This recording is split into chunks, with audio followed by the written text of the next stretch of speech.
Welcome to the In Shape Fitness Show. I'm Coach Kim, and today's podcast is all about jumping.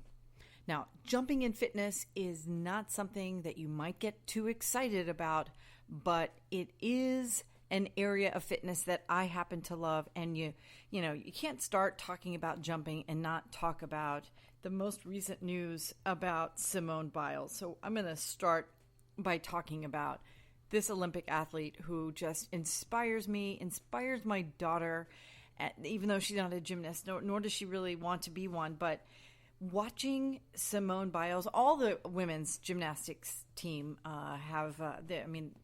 from even more than just our country, just watching women's gymnastics in its entirety is such a marvel to me and to my daughter. But Simone Biles, it's over the top. She emerged in the 2016 Olympics. At least this was my first recognition of her. And the commentators, the sports enthusiasts who marveled at her, obviously her capability, like the technical capability, but just also then her spirit, her energy, the sheer command of her body is so worthy of talking about ad nauseum. Her performance on the balance beam literally brought tears to spectators' eyes. I remember that from 2016, the first time that I remember seeing her, watching her with an eye of detail. Her vaults, the uneven bars, and then on the floor, that routine. My daughter and I still watch it to this day, even though just recently there are these other routines that she's, where she's invented new moves. Full on the technicalities or the technical components that have reached new difficulty levels, are amazing. But that 2016 Olympic floor routine just blew my mind. And Simone Biles was already on the older side of the sport in terms of her age in 2016 at the Rio Olympics. She was 19 years old then, and she took home 5 gold medals. And I'm going to go to jumping in a minute, but I also think that it's important to recognize the inauspicious beginnings for someone like Simone Biles, because gosh, she did not have an easy life.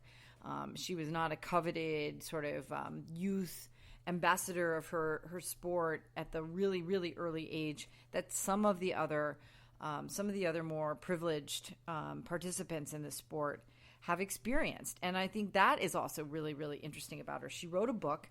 Simone Biles wrote a book called Soar, which is really lovely. I would encourage you, especially if you have a young daughter, to pick up this book. It talks a little bit about the unsavory kind of the start of her life, because her mom was she was in foster care. Her mom was an addict, unable to care properly for her 2 kids. Originally, she had an older sister. She and her older sister were the older 2, and then a little bit later, she had 2 younger sisters. So that by the time Simone and the eldest sister, I guess, were taking care of the littler kids, and then they were in foster care when Simone was just 3 years old, and then the youngest was a baby. The foster family was, I'm not quoting from the book, but I'm summarizing from the book that Simone herself wrote. Soar, as I said, is the name of it. The foster family was loving, and they did their best. But Simone's grandparents in Texas ended up transporting all 4 children to their house for a while, living as a big family with their grandparents in Texas. And then they went back to foster care back in Ohio, where Simone had been born and was raised initially with her mom. Then they ended up back in Texas with the grandparents permanently a little bit later, I guess a couple of years later. Now, most early childhood experts, particularly people that are kind of focused on sort of sports development, they agree that by the time that a child is in elementary school, his or her foundation of values and their physical fears and motivations are pretty set. And most kids whose lives begin with this level of stress in life and challenge in life are going to struggle profoundly for comfort and for peace, like a sustainable life, like in the middle class with a job, an education and a job and a home and a family. It remains elusive to kids that have to start life under such treacherous and challenging circumstances. So in this book, the Courage to Soar, actually, sorry, I'm looking at my notes now. I think I said it wrong before. It's called The Courage to Soar. It is so delightful. And again, I'm a mom of a daughter, so it really touches my heart to read to have read about those first encounters of joy with movement. Because I'm a mom of a daughter and because I care about physical fitness as well, I can't even express how provoking of emotion and happiness it brought to me to read about seeing the trampoline. And this was in the Foster home. To see the trampoline and then not be able to jump on it, but then see it again when she arrives at her grandparents' house, and then being allowed to go to it, to just go up to the trampoline.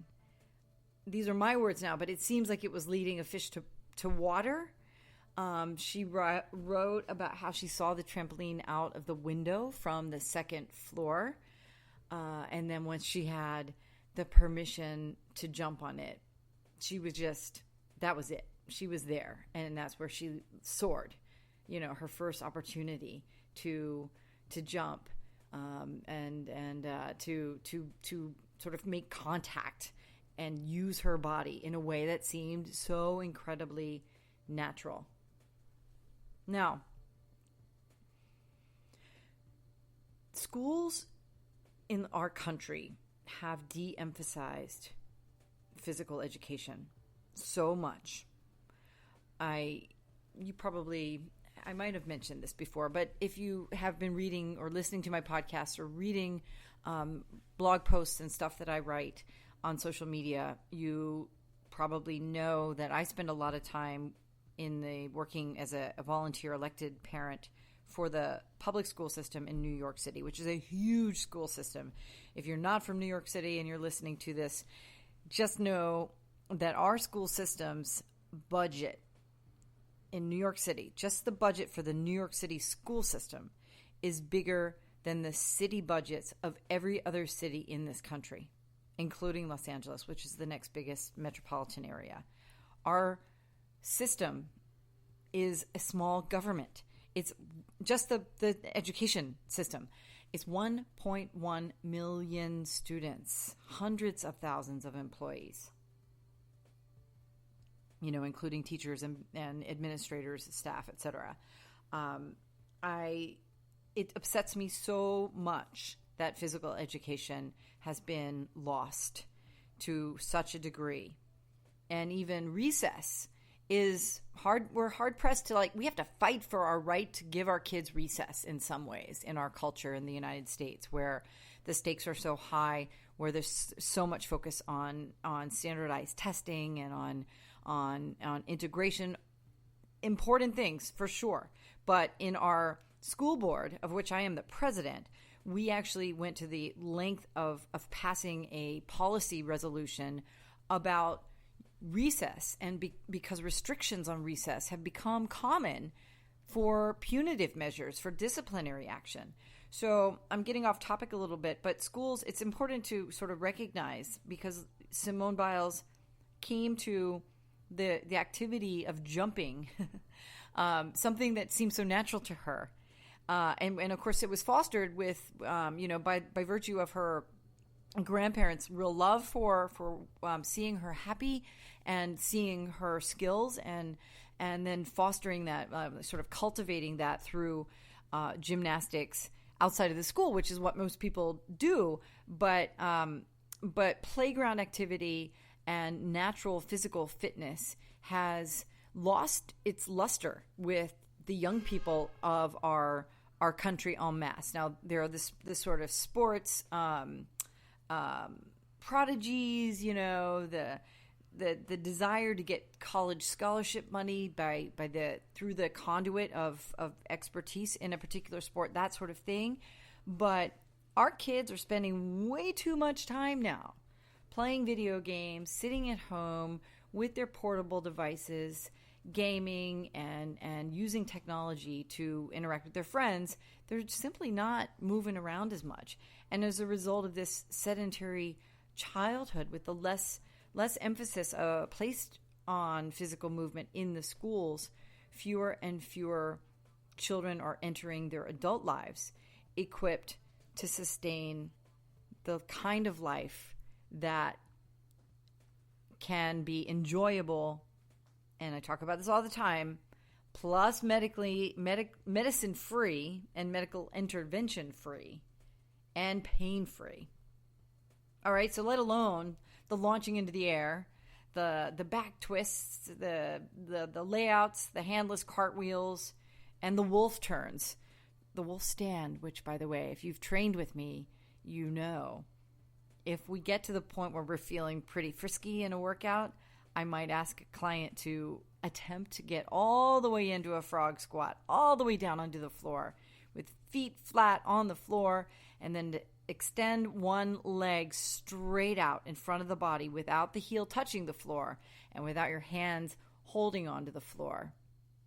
That is a hard thing to do. It's called a wolf stand. And Simone Biles can not only do a twist, several twists, it's a full one full revolution on the floor of a floor. She can also do that on a balance beam, which is so amazing to watch.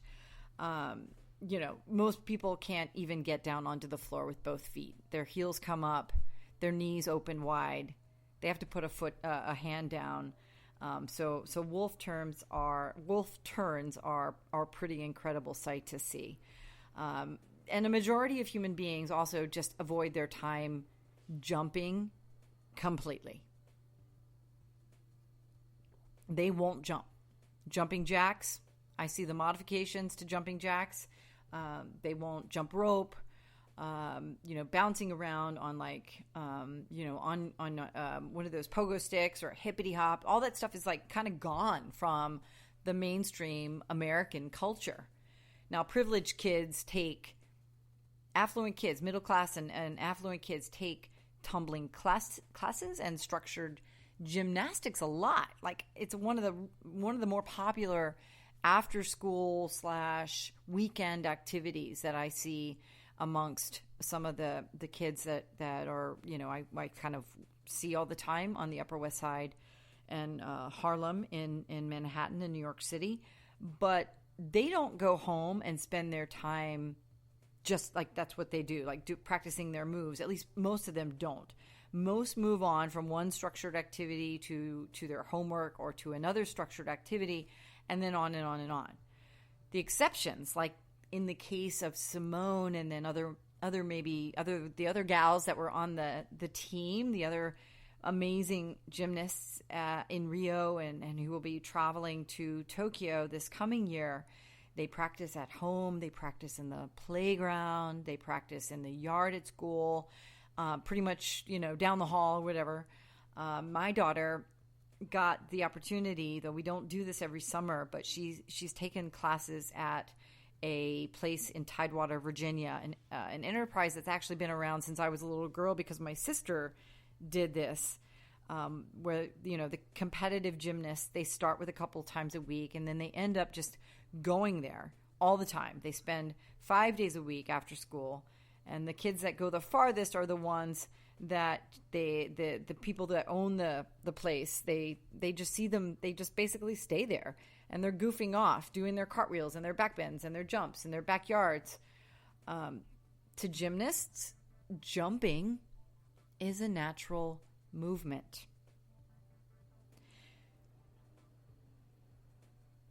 to most of us, jumping represents risk, pain, and therefore we avoid it. But back to Simone Biles for one more minute. I just want to talk for a second about this other thing that I noticed, because I thought this was really just amazing. The floor jumping sequence that Simone performed in the Rio Olympics is actually, I think there are a couple of things that are named the Biles. I'll have to go in and do a little more research into this. I'm reading out of my book, which was written before the most recent championship performances that she's just shown us, these other new skills. But on the vault, she performed this event, or this skill, I guess, called the Aminar, where she performs a bouncing cartwheel so that she landed on the vault itself backwards, and then springboarded her way with her face not looking at the board itself, right? So she's bouncing, into the vault backwards, and then back springs, jumping off of the board, off of the vault, where she places her hands to then perform 2.5 twists in the air with a straight body, and then lands on her feet facing in the opposite direction with this giant smile on her face. Apparently, so this was the case as I learned before. She was one of just a few dozen people that are able to move and move the body in the way that she did, with the precision, with the athleticism, and then again with that joy. This is unbelievable. I think it emanates from her, and it's the transition of the science and the technical skill to this form of art. The awe that we feel, the amazement that we experience, it represents the best that the human body can be. And of course, that's why we love the Olympics so much, right? I mean, it's why we're, even though we only get to see it once every 4 years, the Summer Olympics, this is the most advanced we can be as a human being. The ability to launch the human body off the ground with 2 feet and land back down with 2 feet without shoes on. All right, no cushion special made shoes are on a gymnast's feet. And it seems insanely risky to most people, to most adults for sure. How do our bones not break? How does the pressure not damage the knees? How is that arch, that the bête noire of your life in some cases, if you're on your feet for a long time, the arch of your foot and the heel and your toes, the ankle? How do we protect that part of our body if we're jumping? Now, most people don't even take the time to answer these questions. Even if athletes don't take that much time paying that much attention to these issues. Now, the shoemaking companies, they're thinking about this stuff. In some ways, they've done a pretty good job thinking about this stuff and providing us with the reason to buy footwear that bolsters stability in certain ways. But nerve cell anatomy and function respond to the impact of jumping, of landing, and have that they maintain that feedback loop with the brain in terms of the communication lines that your lower limbs need in order to make the movements, sort of secure the movements in the right way. Now, just to have a quick little neurology lesson, I don't want to take too much longer, but I do want to continue talking about the actual mechanics of jumping to try and convince you, because this is the ultimate goal here, to try and convince you to think about how some impact work might be good for your body. Now, plyometrics, you've heard that term probably.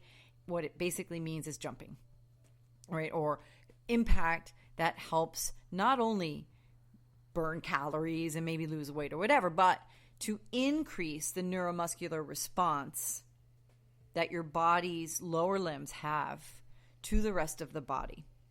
So I want to talk a little bit about that for a second. Nerve endings aren't mature when people are born. Babies, in fact, are not born with complete neurological functions and connections. This is nothing new. Of course, you know this. But these mechanics, as they develop into the first few years of a child's life, and most experts agree that the feet are endowed with comprehensive nerve terminations. It's like the endings of the nerves by the time that children begin to walk. But the body keeps growing physically, right? Until puberty, really, when the bones and the muscles, blood vessels, and the nerves, they're continuing to develop until after that puberty period ends. And once nerve endings have taken up this permanent residence in the lower limbs, they're responsible for this feedback loop of sensations that take place in the foot. So hard surfaces, soft surfaces, avoiding a rock, accidentally stepping on a rock, pointing your toe, reaching up onto your tippy toes. All of those sensations, not to mention then like heat and cold and various forms of pain, are all vital communication subjects that the feet and the brain maintain. Now, unfortunately, over time, sensations lose their luster. Even in the healthiest of people, the nerve response time decreases, and the nerve endings are more susceptible to withering and damage. Now, making matters worse, significantly worse actually, are our poor health habits. Specifically, excess weight, and then the resulting lifestyle conditions that keep us seated on our butts all day, right? Excess fatty tissue in the body also slows down the response rate of nerve endings. So why is that? Well, real estate is part of the answer. I mean, simple, logical surface area in real estate. With fatty deposits invading spaces, nerves and soft tissues live in more crowded corridors of activity inside of your human body space. Fatty deposits also develop their own nerve endings. It's real sophisticated, your neuromuscular system, but just keep it simple. Understand at the most direct route, the best maintained highways are the actively used direct pathways, and that will ensure the best long-term use of your body. Now, numbing of the toes, poor circulation in your feet. The blood supply is remarkably limited in the foot, which is why injuries in your foot take a really long time to heal. But that is another reason why things like injury and imbalances are the result of this slowly deteriorating condition of bodily tissue. So some people can't jump, but as I was talking about plyometrics, just like the term of it before, the speed of contractions as a route to greater stability and function and power, there are ways to incorporate plyometrics into a workout without both feet leaving the ground at the same time. So speeding up your movement and changing of directions are a really great way, controlling both directions rather. Sitting slowly into a squat, for example, which means that you then pause for a fraction of a second and then generating that partial plyometric reaction that supports your power is even attainable by like tapping your feet and helping to prevent that physical inertia, the dormancy of the nerve endings that cultivates the immobility, the loss of balance, and injuries. But my favorite exercises are things like skipping, high knee marching, dancing, and like bounding or sort of galloping are really great ways to add the sort of plyometric impact effect into your regimen if you feel uncomfortable leaving the ground with both both feet from the floor.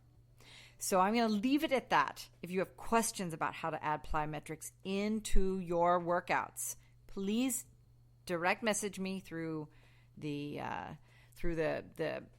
podcast app that you're using, or contact my team at bodybyInshape.com. I'd be happy to help you with plyometrics and incorporating them just a little bit, even a couple of minutes as a warm-up before maybe you get on a stationary bike is a really great way to ensure that you benefit from the plyometric neuromuscular response components of your exercise regimen. Have a great day, a great rest of the week, and I will see you again soon. Bye-bye.